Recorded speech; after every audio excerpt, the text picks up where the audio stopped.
Here is how you can change the lock screen layout on your Android phone. Let me explain that. If it's your first time in here, subscribe and we can get started. So for this, as you can see, I'm using a Samsung phone. It's the Galaxy Fold.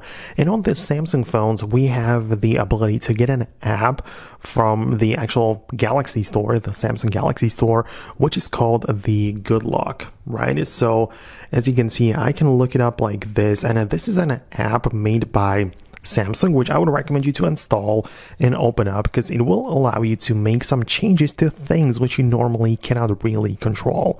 So if I open up the Good Lock app, you can see this is what it looks like. There are like different apps within the app, and the one which we are interested in is called Lockstar, right? So I can tap on it like this. It tells me how I can customize the lock screen and add the widgets and so on. So I need to click on the little install icon right there. It's gonna take a while to be installed. And right now, after it gets done, it gives me the ability to click on like this play button sort of, right? Click on start and click on allow, right? And it's going to give me the ability to set up the lock screens, right? So I have the one which I currently use, or I can also turn on the other one right here.